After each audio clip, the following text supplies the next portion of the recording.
أعوذ بالله من الشيطان الرجيم بسم الله الرحمن الرحيم إن الله وملائكته يصلون على النبي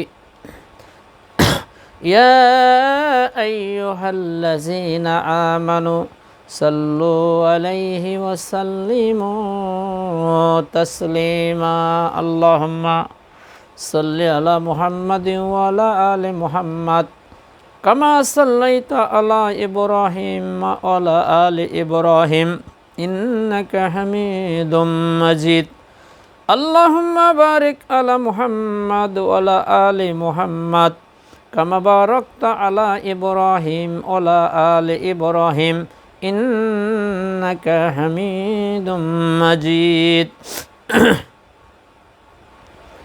আল্লাহ পাকের পবিত্র দরবারে কালেমাতুশ শুকর আদায় করি যে আল্লাহ তাআলা আমাদেরকে অতি দয়া করে মায়া করে সুস্থ রেখে সুন্দর রেখে কোরআন ও হাদিস থেকে কিছু আলোচনা করার তৌফিক দান করতেছেন। সেই মহান মনিবের দরবারে অবনীত মস্তকে বলি আলহামদুলিল্লাহ।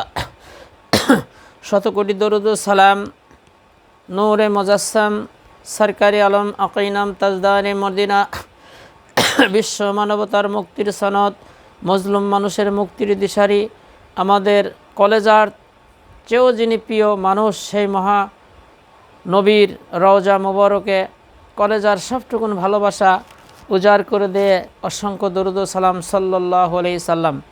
প্রিয় মুসলমান ভাই ও বোনেরা ও আমার মায়েরা, দেশ এবং দেশের বাহির থেকে গোটা পৃথিবীর যত মুসলমান ভাই বোন মা ও বোনেরা, সবাইকে আমি আন্তরিক মোবারকবাদ জানাচ্ছি। আল্লাহর কাছে দোয়া করি সবাইকে আল্লাহ পাক হায়াতে তয়্যিবা দান করুক, সুস্থ রাখুক, ছেলেমেয়ের হায়াত দারাজ করুক। আর কোরআন হাদিস বুঝে সুঝে, কোরআন হাদিস যদি আমরা না জানি, যারা জ্ঞানী মানুষ, যারা ভালো মানুষ, তাদের কাছ থেকে আমরা জেনে নিয়ে আমরা যেন সঠিক পথের উপর চলতে পারি, সঠিক মতের উপর রাসূলের দেখানো পথ এবং মত, রাসূলের সঠিক তরিকার উপর যেন আমাদের হায়াতের গাড়িখানা আমরা যেন চালাতে পারি।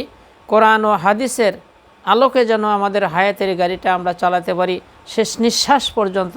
আল্লাহ সুবহানাহু ওয়া তাআলা আমাদেরকে তৌফিক দান করুক, আল্লাহুম্মা আমিন।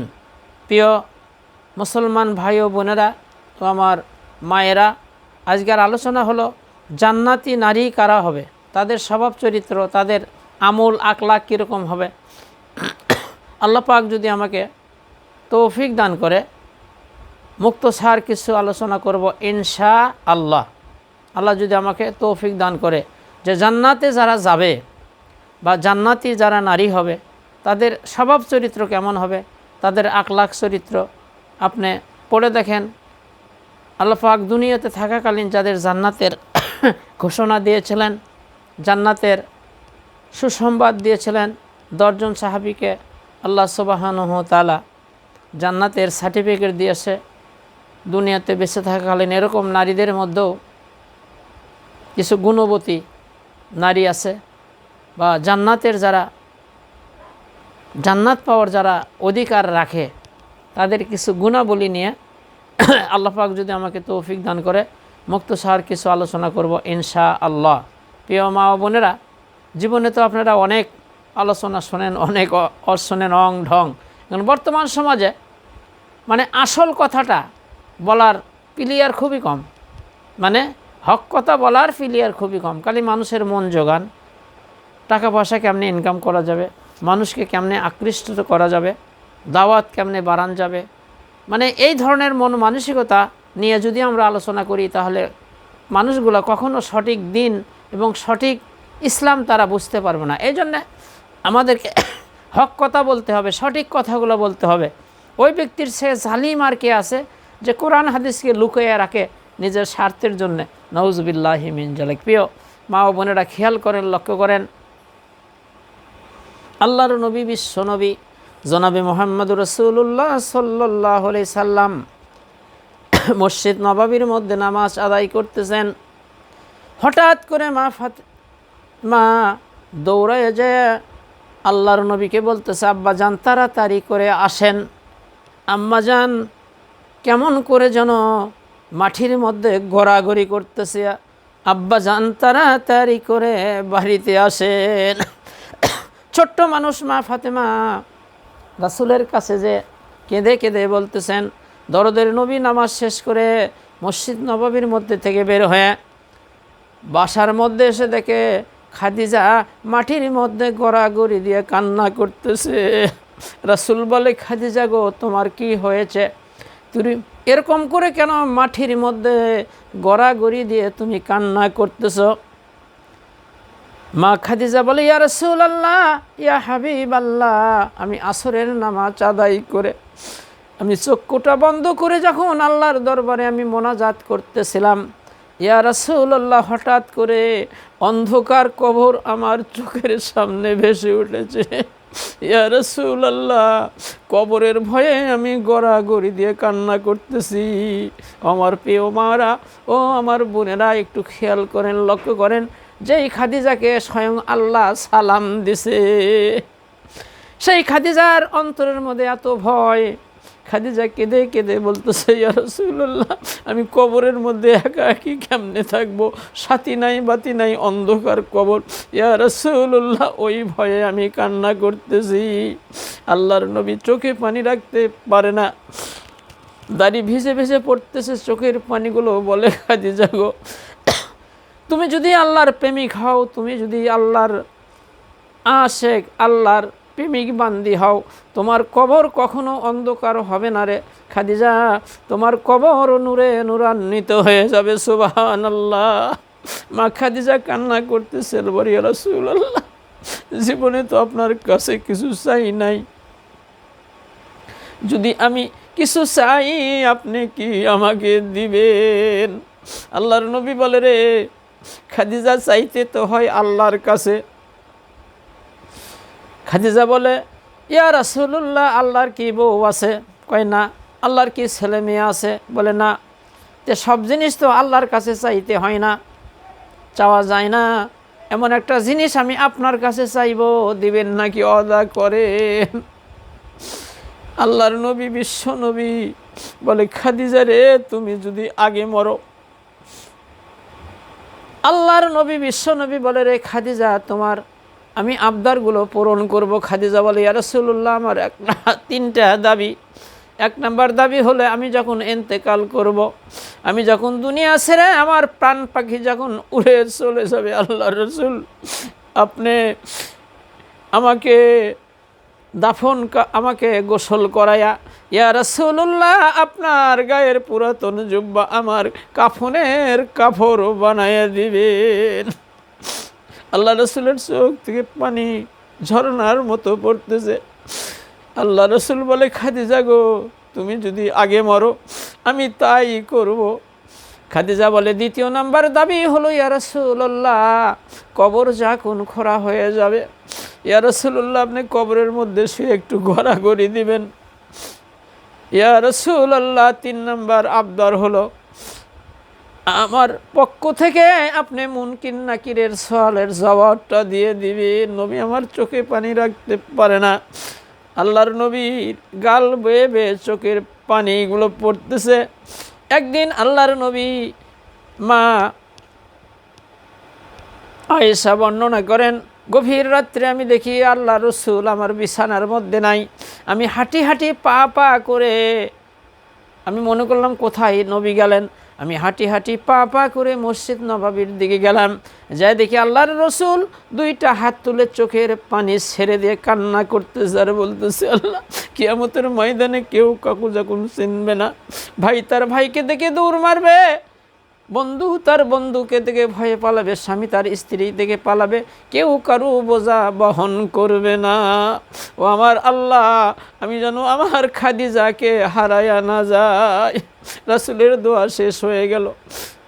মা আয়েশা বলে, ইয়া রাসূলুল্লাহ, আমরা কি আপনার স্ত্রী না? ওই বুড়িটার কথা কেন বারবার করে আপনার মনে পড়ে? আল্লাহর নবী বলে, আয়েশা রে, এমন কথা আমার খাদিজা সম্পর্কে তুমি বলো না। তোমরা হলো আমার সুখের দিনের স্ত্রী, আর খাদিজা হলো আমার দুঃখের দিনের স্ত্রী।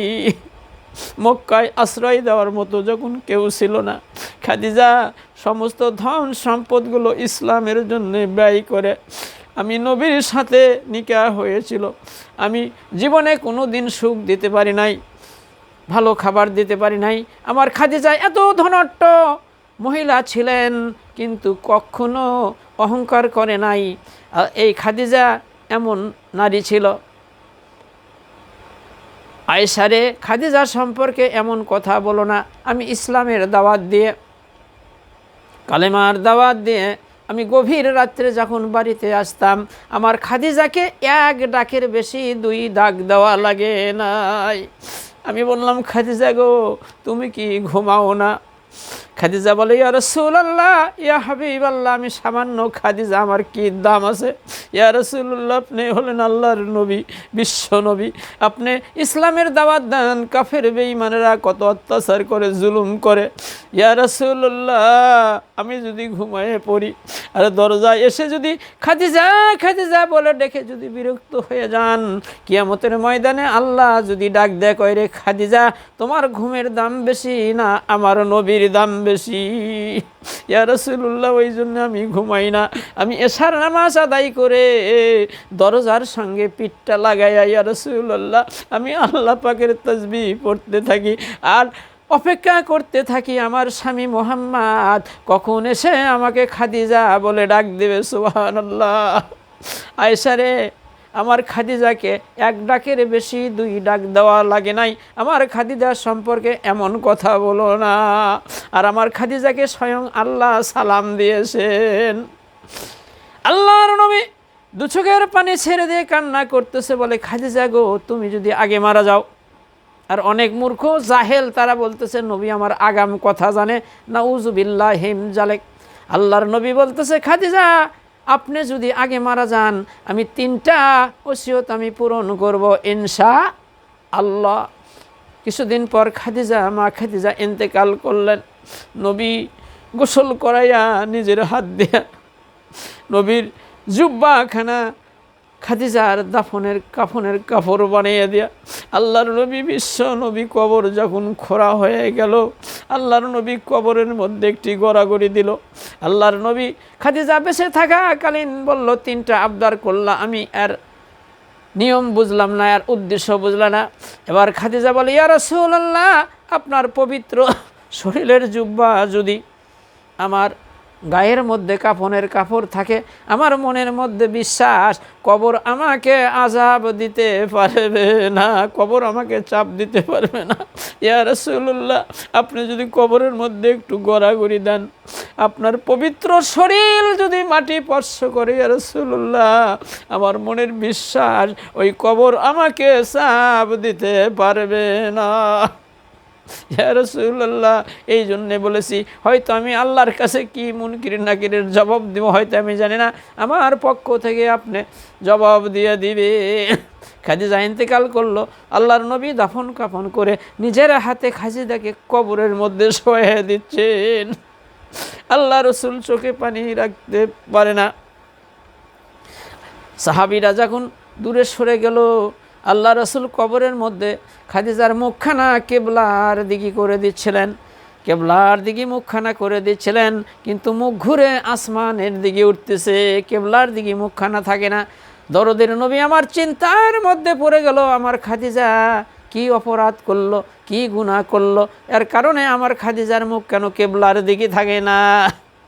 বারবার করে চেষ্টা করতেছে।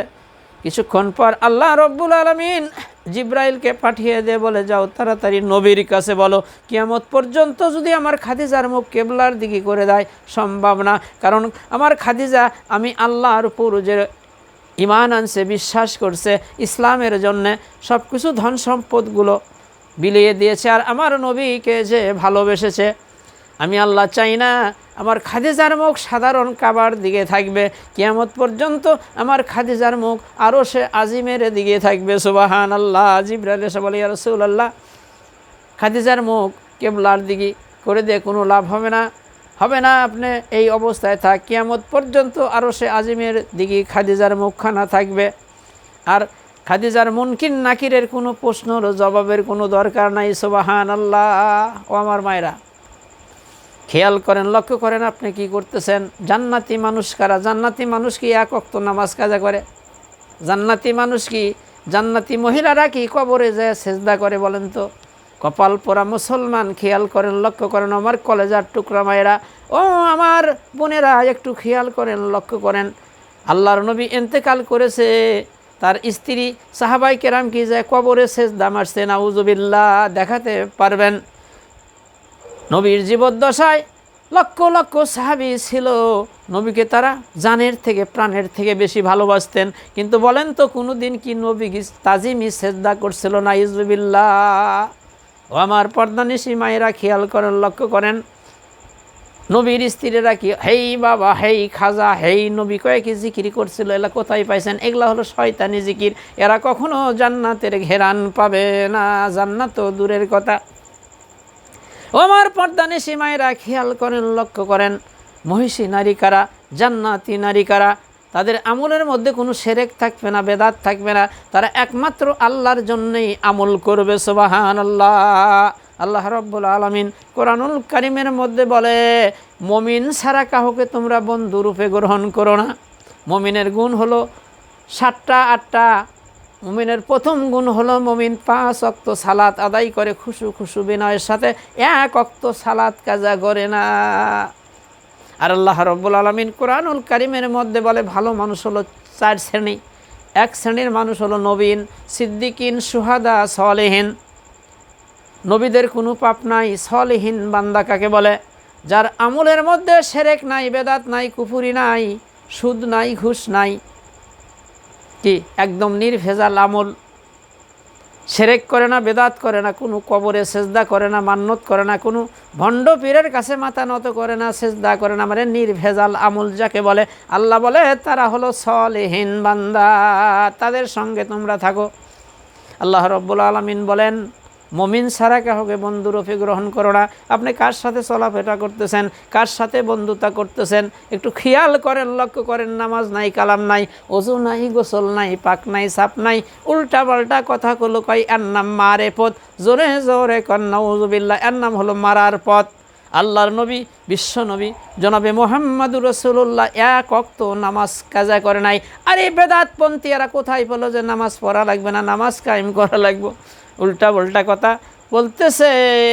এরা জান্নাত তো দূরের কথা, জান্নাতের ঘেরান এদের নসিবে জুড়বে না। ওলি আউলিয়াদের জীবনী পড়ে দেখেন, তারা তো 5 ওয়াক্ত সালাত আদায় করেছেন, সারা রাত জেগে জেগে আল্লাহর ইবাদত বন্দেগী করেছেন, তাহাজ্জুদের নামাজ পড়েছেন, রাত জেগে জেগে আল্লাহর ইবাদত করতেছেন। আর নামাজ নাই, কালাম নাই, ওযু নাই, গোসল নাই, পাক নাই, সাপ নাই, হালাল নাই, হারাম নাই। ও আমার কলেজার টুকরা মায়েরা, ও আমার কলেজার টুকরা বোনেরা, খেয়াল করেন, লক্ষ্য করেন, আপনি কোন বিবেকে 1 ওয়াক্ত নামাজ পড়েন না? আপনি কেমনে যে কবরে সেজদা মারলেন, কেমন যে মাজারে সেজদা দিলেন, কেমন করে যে পীরকে সেজদা দিলেন, 1 ওয়াক্ত নামাজ পড়েন না, হয় হা করে জিকির করেন, লাভ করেন, ঝাপ করেন, এগুলা ইসলামের মধ্যে নাই, কোনো তরিকার মধ্যে নাই। নাউযুবিল্লাহ। ইয়া রাসূলুল্লাহ, ইয়া হাবিবাল্লাহ, পাই যদি নবীজি গো আপনার দিদার, কবরের জ্বালাতন থাকবে না আমার। ইয়া রাসূলুল্লাহ, ইয়া হাবিবাল্লাহ, আমার ওইনি দানের কালে থেকো নবীজি গো আমার শিওরে, দেখিব নবীজি নয়ন ভরিয়া। ইয়া রাসূলুল্লাহ, ইয়া হাবিবাল্লাহ, পাই যদি নবীজি গো আপনার দিদার, কবরের জ্বালাতন থাকিবে না আমার। ইয়া রাসূলাল্লাহ ইয়া হাবিবাল্লাহ, আমার যেদিন মরণ হবে অন্ধকার কবরে যাইতে হবে, আমার যেদিন মরণ হবে অন্ধকার কবরে যাইতে হবে, সেদিন যেন প্রাণ বন্ধু আমায় ভুলো না।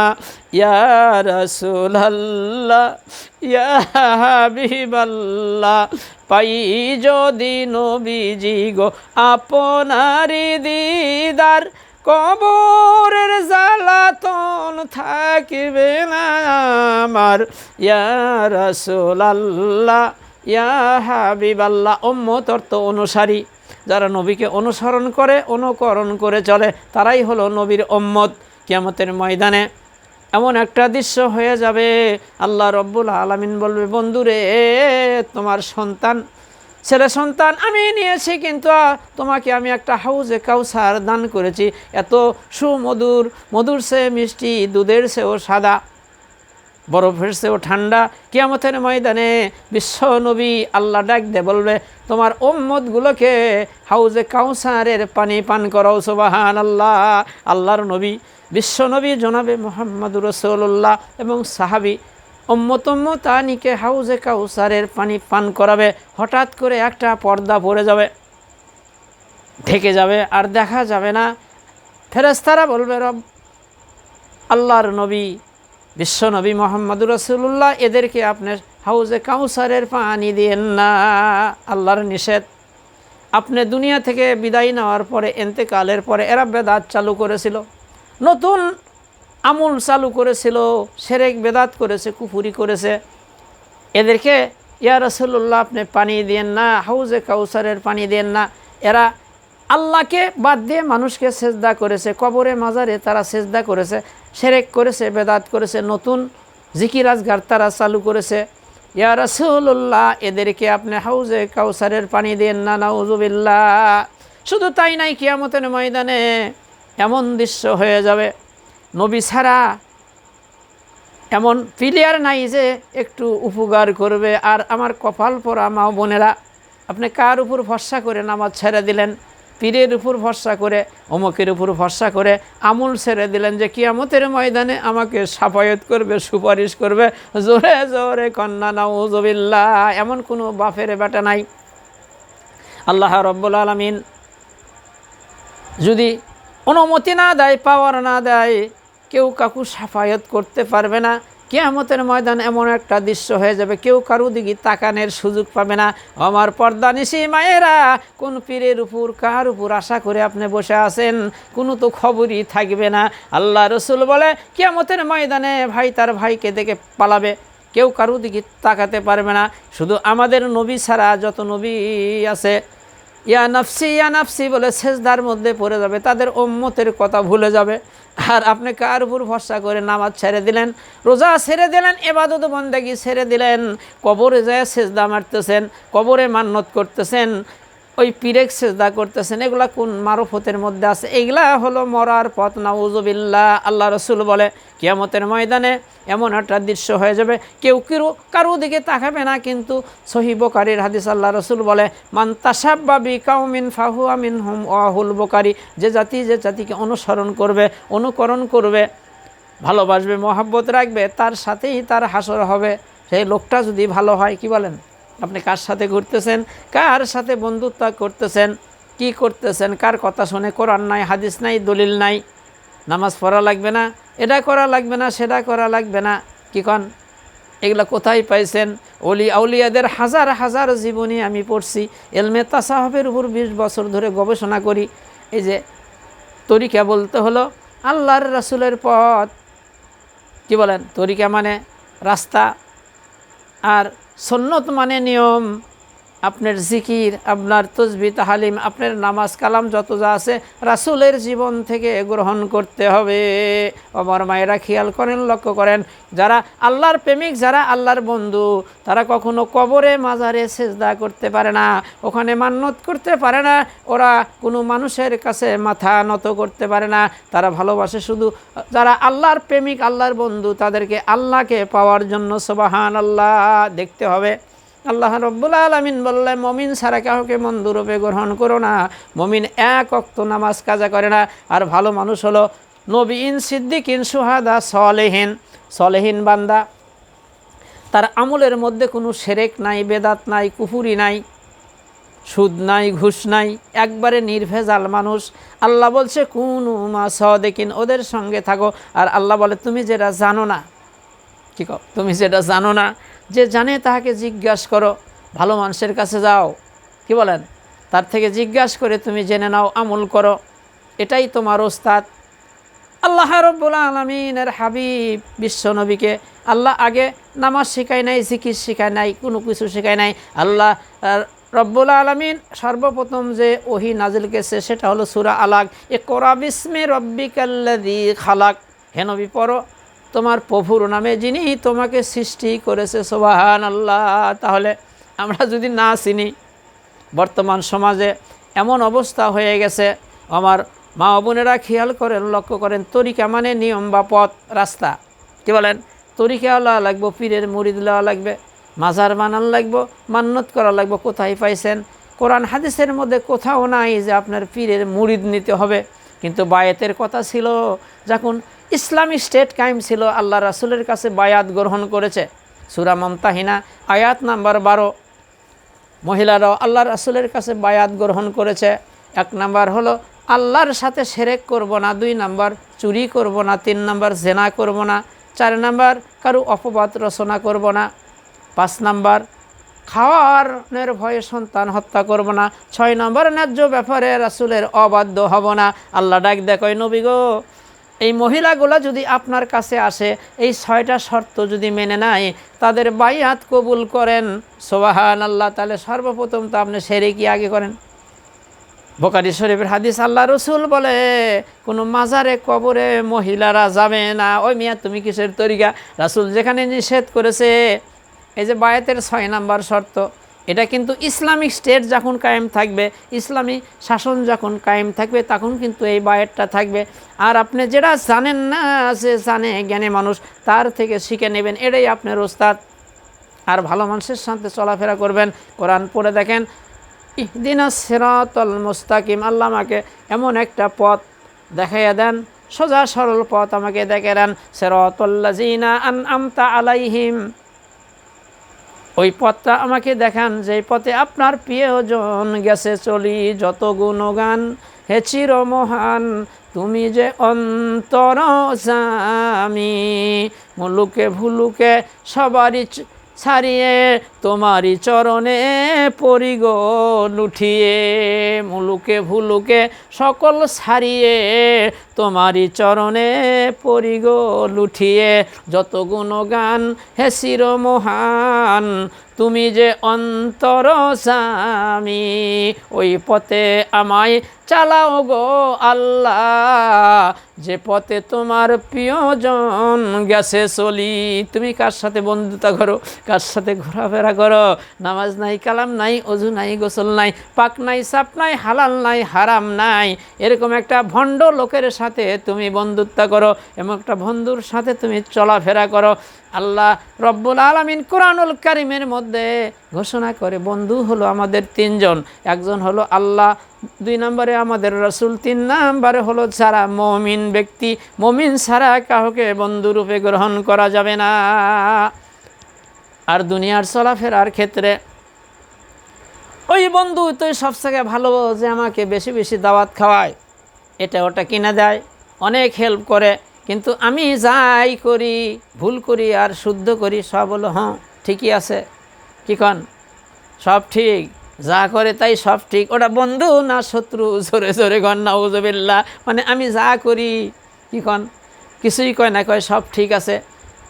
কিন্তু দুনিয়ার বুকে জ্ঞানীগুণীরা বলে ওটাই হলো তোমার সবচেয়ে বড় বন্ধু, যে তোমাকে সঠিক পথটা দেখায় দেয় আর তোমার ভুল করে ধরিয়ে দেয়। সুবহানাল্লাহ। কিন্তু ভুল ধরলে তো আমরা মন খারাপ করে ফেলি, কি কন? কিন্তু জ্ঞানীগুণী ব্যক্তি বলে যে আমার ভুল ধরে দেয় সেই হলো আমার বড় বন্ধু, যে আমাকে সঠিক পথটা দেখায় দেয়, আমাকে জাহান্নামের পথ থেকে জান্নাতের পথ যেই ব্যক্তি আমাকে দেখায় দিল সেটাই তো সর্বশ্রেষ্ঠ আমার বন্ধু। জোরে কোন ঠিক কিনা? আপনার স্বামী আপনার যদি সব কিছু একবারে ওকে কোরআন হাদিস ভালো বোঝে, একদম পরহেজগার নেককার, একবারে মানে নির্ভেজাল মানুষ, সব কিছুই জানে, তাহলে কারো কাছে আপনার যাওয়ার দরকার নাই। আর আপনার জানার মতো যদি আপনার স্বামী বা আপনার ফ্যামিলির মধ্যে কেউ না থাকে, কোরআন হাদিস না বোঝে, তাহলে যে বোঝে তার থেকে আপনি জেনে নেবেন। আর এমন লোকের সাথে আমরা ঘুরবো না। আমার প্রিয় মা বোনেরা, যেহেতু আল্লাহ বলতেছে মুমিন ছাড়া কাউকে বন্ধুরূপে গ্রহণ করো না। সে আপনার স্বামী হতে পারে, সে আপনার ভাই হতে পারে, সে আপনার ছেলে হতে পারে, সে আপনার মেয়ে হতে পারে, সে আপনার বন্ধু বান্ধব হতে পারে। তারা যদি আল্লাহর সাথে শিরক করে, বেদাত করে, কুফরি করে, নামাজ পড়ে না, রোজা রাখে না, আল্লাহর সম্বন্ধে তার কোনো জ্ঞান নাই, ধারণা নাই, থিওরিটি নাই, কারণ আল্লাহর দুশমন, আল্লাহর শত্রু, তাহলে তাকে আমি ভাই হিসাবে মানি, বোন হিসাবে মানি, স্বামী হিসাবে মানি, কিন্তু অন্তর দিয়া ভালোবাসতে পারি না। আমার পর্দানিশী মায়েরা খেয়াল করেন, লক্ষ্য করেন, মুমিন ছাড়া কাউকে বন্ধুরূপে গ্রহণ করা যাবে না। তাহলে আমি যেটা জানি না, যে জানে তার থেকে জেনে নাও। তাহলে আল্লাহ শর্ত দিল 6টা, তাও ইসলামিক টেট যখন কায়েম থাকবে, কোরআনের শাসন যখন প্রতিষ্ঠিত থাকবে, তাদের কাছে বায়াত গ্রহণ করবে, তাছাড়া কোনো বায়াতের ব্যবস্থা নাই। এগুলো একটা ভুয়ামি, টাকা পয়সা কামাই করার একটা চিন্তা ভাবনা। আপনি যতদূর জানেন মানুষকে ইসলামের দিকে ডাকে, কোরআনের দিকে ডাকে, আগে নামাজ পড়েন নাই, রোজা রাখে নাই, কিন্তু মুরিদ নিলেন, তরিকা নিলেন, কিন্তু এখন যে পীরেক সেজদা মারতেছেন, কবরে সেজদা মারতেছেন, বলেন তো ভালো হয়েছে না খারাপ হয়েছে? এতদিন নামাজ পড়ে নাই ভালো কথা, রোজা রাখে নাই ভালো কথা, কিন্তু এমন একটা পীরের মুরিদ লিছে, পীর কছে নামাজ পড়া লাগবে না, খালি কবরে সেজদা মার, এটাই কাবা। জোরে জোরে কন্যা নাউজুবিল্লাহ। আমার মায়েরা খেয়াল করেন, লক্ষ্য করেন, ভালো মানুষ নবীন, সিদ্দিকিন, সুহাদা, সলেহিন। 1 নম্বর হলো নবী, তাদের কোনো পাপ নাই। সলেহিন বান্দা, যার আমলের মধ্যে শিরক নাই, বেদাত নাই, কুফরি নাই, একবারে নির্ভেজাল মানুষ, একে বলে সলেহিন বান্দা। আল্লাহ বলছে এদের সঙ্গে থাকো। কি বলেন? আল্লাহর দিন যারা জমিনে কায়েম করে বুকের তাজা রক্ত দিয়েছে, তারা হলো সুহাদায়ে কেরাম। আল্লাহ বলে 4 শ্রেণীর মানুষ হলো ভালো। আমরা আল্লাহ বলে কুনু মা সাদিকিন, তোমরা সত্যবাদীর সঙ্গে থাকো। কিন্তু কেউ কেউ ব্যবসা করার জন্যে কয় আমরাই হলাম সত্যবাদী, নাউজুবিল্লাহ। অলি মানে বন্ধু, অলি মানে বন্ধু। আল্লাহ যেটা আদেশ করছে, আদেশকে আদেশ মনে করে, নিষেধকে নিষেধ মনে করে, সেই হলো আল্লাহর বন্ধু। আর অলি শুনলে আমরা যেমন মনে করি কি, অলি মনে হয় মাজার বানার লাগবে, অলি মনে হয় পীর হওয়া লাগবে, অলি মনে হয় এটা করা লাগবে, বেশি বেশি গরু যাওয়া লাগবে, বেশি বেশি ছাগল যাওয়া লাগবে, মাজার বানার লাগবে, লাফাঝাফি করা লাগবে, ওটাই মানে অলি। নাউজুবিল্লাহি মিন যালিক। অলি মানে বন্ধু। আপনি যদি আল্লাহর হুকুম হাকামগুলো মেনে চলেন, 5 ওয়াক্ত সালাত আদায় করেন, কোরআন হাদিস মেনে যদি আপনার জীবন চালান, তাহলে আপনিই হলেন আল্লাহর অলি। জোরেগণ সুবহানাল্লাহ। আপনি ইশকালা হতে পারেন, ভ্যানালা হতে পারেন, কুলি মজির হতে পারেন। আপনি যদি আল্লাহর হুকুম হাকামগুলো মেনে চলেন, তাহলে আপনিই হলেন আল্লাহর বন্ধু। সুবহানাল্লাহ। ও আমার পর্দানিশী মায়েরা খেয়াল করেন, লক্ষ্য করেন, মানুষ যখন ইন্তেকাল করবে, পানির এমন তৃষ্ণা লাগবে, কলেজা শুকনো হয়ে যাবে। আল্লাহর নবী বলে ওই টাইমে শয়তান মানুষকে ধোঁকা দেওয়ার জন্য বিভিন্ন সূরাত ধরে ওই ব্যক্তির কাছে যেয়ে বলবে, বন্ধু এমন পানির তৃষ্ণা লেগেছে, আমার কাছে ঠান্ডা পানি আছে, 1 গ্লাস তোমাকে আমি খাওয়াইয়া দিব, তোমার কলেজা শীতল হয়ে যাবে। কিন্তু বন্ধু একটা শর্ত আছে। কি শর্ত? একবার বলতে হবে লা ইলাহা নাউজুবিল্লাহ, আল্লাহ নাই। লোকটার জীবনের হায়াতের গাড়ি কি বল রব্বুল আলামিনের হাতে যদি থাকে, কোরআনের পক্ষে থাকে, আল্লাহর বন্ধু ভালো মানুষের হাতে যদি তার হ্যান্ডেল বা ব্রেকখানা থাকে, কি বলেন? আপনি বগুড়া যাচ্ছেন, ঢাকা যাচ্ছেন, একটা পাগলকে যদি আপনার ড্রাইভারি করতে দেন, বলেন তো ওই গাড়িতে আপনি কি চড়বেন? একটা জ্ঞানী মানুষ কিন্তু ওই গাড়িতে চড়বে না, যার মাথার মধ্যে মাল আছে। কিন্তু বাংলাদেশে ন্যাংটা বাবার দরবারও খালি নাই, গাঁজা খাচ্ছে, নামাজ নাই, ওটাও কিন্তু খালি নাই। কি বলেন? এই তো একটা বিবেকমান মানুষ হলো, উনি একটা পাগলা ন্যাংটা জটালা যদি ওই টিয়ারিংয়ে বসে, জানেন এটা পাগল, আর কোনো জ্ঞান নাই, তাহলে একটা বিবেকমান মানুষ কিন্তু ওই গাড়িতে চলবে না যে অ্যাক্সিডেন্ট করে মারা যাবে। ও আমার পর্দানিশী মায়েরা, খেয়াল করেন, লক্ষ্য করেন, এমন একটা পর্যায়ের মধ্যে আমরা চলে এসেছি, ভালো জিনিস কিন্তু ভালো লাগে না। আপনি কোন পথে চলতেছেন, কার সাথে চলতেছেন, কি করতেছেন? আপনি কি জ্ঞানী মানুষকে জিজ্ঞাসা করছিলেন? জ্ঞানী মানুষকে জিজ্ঞাসা করতেছেন কি করতেছেন? এগুলা কই পাইছেন? আমার মা বোনেরা, হাতে ধরি, পায়ে ধরি, আপনাদেরকে আমি অত্যন্ত মহব্বত করি, ভালো মানুষে। আমিও লক্ষ লক্ষ মানুষকে কালেমার দাওয়াত দেই, প্রতিদিন ইসলামের দাওয়াত দেই, কোরআন হাদিস শিখাই, ইবাদত বন্দেগী শিখাই, একটা টাকা কারো থেকে মিলেই না। প্রয়োজনে গরিব মিসকিনকে সাধ্যমতে আমি চেষ্টা করি। ইনশাআল্লাহ আমি অহংকার করতেছি না। আমার কাছে কোরআন হাদিস শিখতে হলে একটা পয়সা আমাকে দিতে হবে না। আপনার অন্তরকে পরিষ্কার করতে হবে, একবার সকল গুনাহ, সকল বেদাত, শিরক সব একবারে ডিলিট করে দিতে হবে। কোনো মাজারে যাওয়া যাবে না, ওখানে মান্নত করা যাবে না, ওখানে কিছু চাওয়া যাবে না, চাইতে হবে আল্লাহর কাছে। কেমনে চাইবেন আল্লাহর কাছে, কেমনে ইবাদত বন্দেগী করবেন, কেমনে চাইলে আল্লাহ শুনবে, সব কিছু শিখিয়ে দেব। আল্লাহর মেহেরবানি, একবারে বাথরুম থেকে শুরু করে যত ইবাদত বন্দেগী আছে আমি শিখিয়ে দেব ইনশাআল্লাহ। একটা টাকাও আমাকে দিতে হবে না, গরু, ছাগল, হাঁস, মুরগি কিচ্ছুই দিতে হবে না। জোরে জোরে কোন সুবহানাল্লাহ। আমার মায়েরা, খেয়াল করেন, লক্ষ্য করেন, একটা লোক রাস্তা দিয়ে যাচ্ছে, আতরের দোকান কাছে যায়, হঠাৎ করে বেহুশ হয়ে পড়ে গেছে। আতরওয়ালা ভালো ভালো মেশকো আম্বর, ভালো ভালো দামি দামি স্যান, গোলাপ জল ছিটাই দিচ্ছে, লোকটা আরও বেহুশ। এবার লোকজন জমে গেছে, অনেক মানুষকে, লোকটা মারা গেছে, মারা যাচ্ছে, হার্টফেল হয়ে গেছে। এর মধ্যে আর একটা লোক দৌড়ে এসে বলে, কে কে? বলে এটা না আমার ভাই। কি করতেছে? বলে এরকম বেহুশ হয়ে পড়ে গেছে, আমরা এত আতর গোলাপ জল কত কি ছিটাইতেছে, লোকটা আরও বেহুশ হয়ে যায়। এবার ভাই বলতেছে, ভাই বলতেছে, ভাই এগুলা আতর দিয়ে কোনো কাম হবে না, আমি আনতেছি।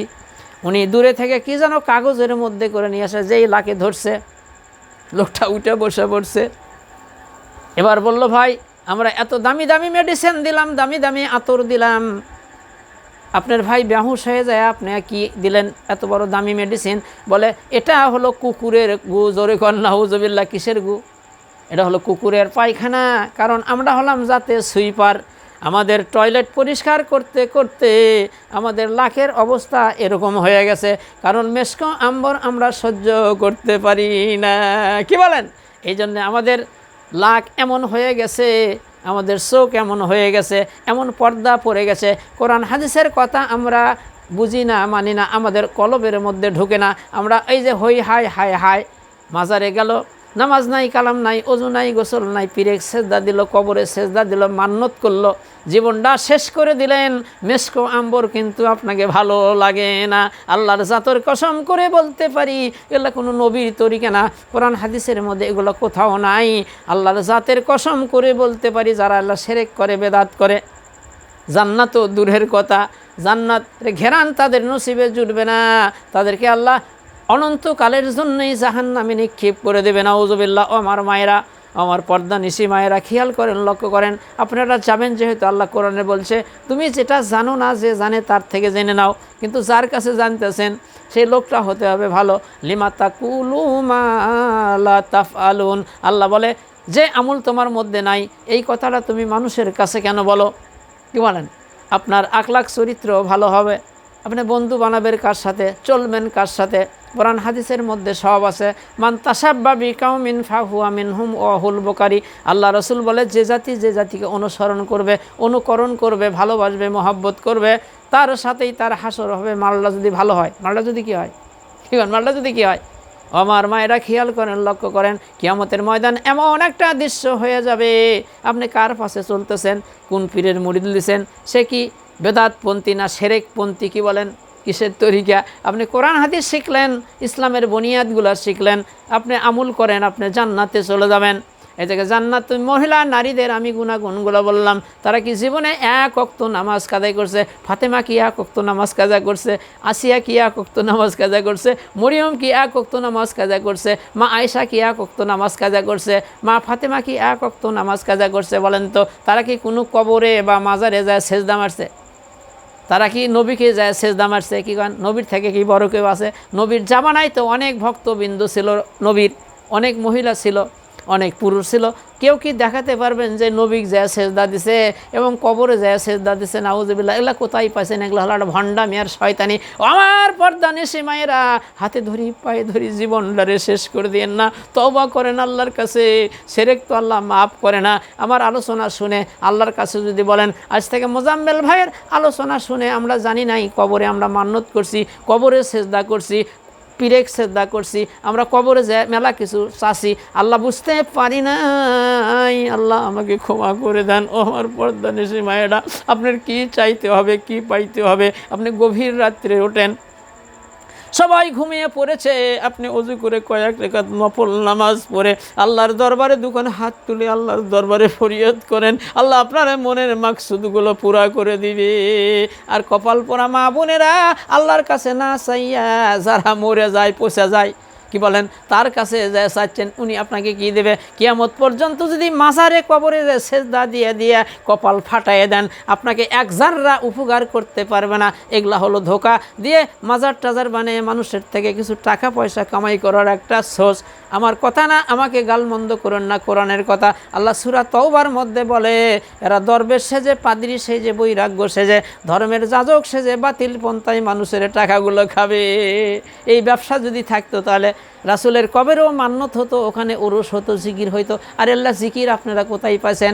আল্লাহর রসুল বিশ্বনবী ফাতেমাকে শিখিয়ে দিয়েছে, মা তুমি নামাজের পর বলবা সুবহান আল্লাহ, আলহামদুলিল্লাহ, লা ইলাহা ইল্লাল্লাহু, আল্লাহু আকবার, এরকম জিকির করবা। সুবহান আল্লাহি ওয়া বিহামদি, সুবহান আল্লাহিল আজিম। আমার পর্দানিশী মায়েরা, আপনি নামাজের পর সুবহান আল্লাহ 33 বার, আলহামদুলিল্লাহ 33 বার, আল্লাহু আকবার 34 বার। তারপরে এশার নামাজ পড়ে সুবহান আল্লাহ, আলহামদুলিল্লাহ, লা ইলাহা ইল্লাল্লাহু, আল্লাহু আকবার 100 বার। সুবহান আল্লাহি ওয়া বিহামদি, সুবহান আল্লাহিল আজিম 100 বার। আস্তাগফিরুল্লাহাল্লাযী লা ইলাহা ইল্লা হুয়াল হাইয়ুল কাইয়্যুম ওয়া তুবু ইলাইহি ওয়া লা হাওলা ওয়া লা কুওয়াতা ইল্লা বিল্লাহিল আলিয়্যুল আযীম। আল্লাহ রসুল বলে, সহিহ বুখারীর হাদিস, কোনো মানুষ যদি এই 100 বার এই আস্তাগফার পরে, আল্লাহ তার 100টা বিপদ দূর করে দেবে। ছোটোটা হলো টেনশন। তারপরে আপনি পড়েন সুবহান আল্লাহি ওয়া বিহামদি, সুবহান আল্লাহিল আযীম। বুখারী শরীফের শেষ হাদিস। আল্লাহ রসুল বলে, এমন একটা বাক্য আছে মুখে উচ্চারণ করা খুবই সোজা, কিন্তু কিয়ামতের ময়দানে মিজানের পাল্লাই হয়ে যাবে ভারী। সুবহান আল্লাহ। তারপরে আপনি দরুদ শরীফ পড়েন। আমার মায়েরা, একবার দিল থেকে দরুদ শরীফ পড়লে 10টা রহমত তার উপর আল্লাহ নাজিল করে।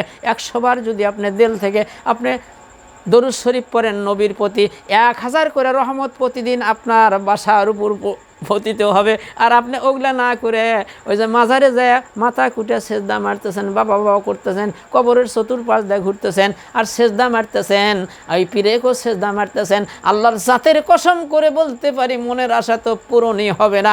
আপনি বিভিন্ন মুসিবতের মধ্যেই পড়ে যাবেন। এগুলা কোনো তরিকার মধ্যে নাই।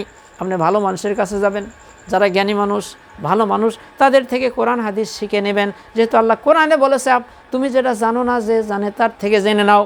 কি বলেন? তাহলে আমরা মানুষকে বাসবো শুধু আল্লাহ পাওয়ার জন্য। যারা ভালো মানুষ, কোন সাদেকিন, যাদের মধ্যে কোনো ভেজাল নাই, নির্ভেজাল মানুষ, টাকা চায় না, পয়সা চায় না, হাঁস চায় না, মুগরি চায় না, কিচ্ছু ইলায় না, বিনে পয়সায় ইসলামের দাওয়াত দেয়। আল্লাহ বলছে, ওদেরকে অনুসরণ করো যারা কোনো বিনিময় চায় না। প্রিয় মা বোনেরা, আমার অনেক ভিডিও আছে, অনেক আলোচনা আছে, কোন পথে কোন মতে। আজকে আলোচনা করলাম জান্নাতি নারীদের আচরণ, জান্নাতের নারীদের স্বভাব। জান্নাতি যারা নারী হবে তারা কখনো জীবনগুলো কোনো কবরে সেজদা মারতে পারে না, কোনো ফিরেক সেজদা দিতে পারে না, কবরে কোনো মান্নত করতে পারে না, কবরের কাছে কিছু চাইতে পারে না, তারা এক ওয়াক্ত নামাজ কাজা করে না, তারা শুধু আল্লাহর জন্যই মানুষকে ভালোবাসে, আল্লাহর জন্য শত্রুতা করে, আল্লাহর জন্যই দান করে, আল্লাহর জন্যই বিরত থাকে। এই জন্যে আমরা যতক্ষণ পর্যন্ত ভালো মন্দ না চিনতে পারবো, এক হাতে হালুয়া এক হাতে গোবর, আমি তো চোখে দেখি না, এখন দুইটাই নরম কোনটা থেকে কোনতে খাবো। প্রিয় মা বোনেরা, আপনারা ভালো মন্দ চেনেন এবং আল্লাহর যারা খাস বান্দা আমরা তাদের সঙ্গে যেন থাকতে পারি, তাদের সঙ্গে যেন বন্ধুতা করতে পারি। এক ওয়াক্ত নামাজ শরীয়তের ওজোর সারা ছেড়ে দেবো না, হালালের কাঁচা মরিচ দেখাবো, হারাম খাবো না, বিনে কয় মানুষের একটা গাছের পাতাও ছেড়বো না, মানুষকে গালমন্দ করবো না, মানুষের গীবত করবো না, মানে অন্তর একদম পরিষ্কার থাকবে। আল্লাহ সুবহানাহু ওয়া তাআলা আমাদেরকে তৌফিক দান করুক। আসসালামু আলাইকুম ওয়া রাহমাতুল্লাহি ওয়া বারাকাতুহু।